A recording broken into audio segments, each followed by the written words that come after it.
حضرت بایزید بسطامی رحمۃ اللہ تعالی علیہ ایک مرتبہ اپنی والدہ محترمہ کی خدمت میں حاضر ہوئے۔ عرض کرتے ہیں، اماں جان مجھے آپ اپنے حق معاف کر دیں تاکہ میں اپنے اللہ کو راضی کر سکوں۔ اماں جان نے فرمایا کہ ٹھیک ہے بیٹا، میں نے اپنے حق تمہیں معاف کر دیے۔ آپ اسی وقت نکلے، جنگلوں میں بیابانوں میں اللہ رب العزت کی عبادت کرتے رہے۔ رات دن آپ نے اللہ کی عبادت کرتے رہے، رات دن اللہ کے ذکر میں مشغول رہے۔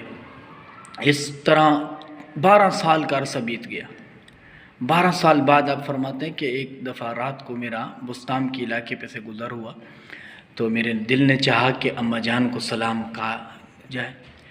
میں گھر آیا، بسطام میں دروازے پہ دستک دینی چاہی لیکن نہ دی۔ کیوں؟ دل نے کہا بایزید اتنی عمر ہو گئی ہے، کبھی ماں کو سکھ دیا نہیں ہے، ساری عمر تو نے اپنی ماں کو دکھ دیے ہیں اور اب پھر دکھ دینا چاہتا ہے۔ سردیوں کی ٹھنڈی رات ہے، اماں جان جو ہے وہ لیٹی ہوئی ہوگی بستر میں، جب تو دروازے پہ دستک دے گا تو وہ دروازہ کھولنے کے لیے اٹھنے کے لیے آئیں گی، تو تم اپنی ماں کو پھر تکلیف دینا چاہتے ہو۔ بایزید کہتے ہیں میں وہاں پہ دروازے کے ساتھ بیٹھ گیا۔ رات بیت گئی، تہجد کا وقت ہوا۔ اماں جان تہجد کے لیے اٹھی، مجھے آواز آئی اندر سے کہ اماں جان اٹھ گئی۔ میں نے دروازے پہ دستک دی تو اماں جان نے دروازہ کھولا اور سامنے دیکھا بایزید بسطامی ہے۔ 12 سال کا عرصہ ہو چکا ہے، بایزید کو کبھی دیکھا نہیں۔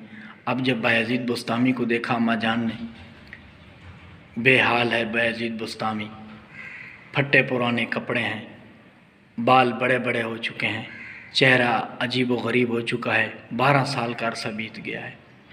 اماں جان نے سینے سے لگایا، پھر جب اللہ رب العالمین کی بارگاہ میں ہاتھ اٹھائے اور دعا کی کہ اے اللہ، بایزید تو تیرا قرب چاہنے کے لیے آیا تھا، تیرے قریب ہونے کے لیے آیا تھا، اتنا عرصہ ہو گیا تو نے ابھی تک بایزید کو اپنا قرب نہیں دیا۔ اے اللہ میں دعا کرتی ہوں کہ بایزید کو اپنا قرب عطا فرما، اپنے قریب کر دے۔ بس یہ دعا کرنے کی دیر تھی۔ بایزید بسطامی رحمۃ اللہ علیہ فرماتے ہیں کہ جو 12 سال عرصہ میں نے گزارا، جو میں نے عبادتیں کی ہیں، اتنا کچھ حاصل نہ کیا جو اماں جان کے ایک دفعہ ہاتھ اٹھانے سے اور اللہ کی بارگاہ میں دعا کرنے سے جو مجھے حاصل ہوا، وہ 12 سال کی عبادت میں مجھے حاصل نہ ہوا۔ ماں باپ کو اللہ پاک نے بڑا رتبہ دیا ہے۔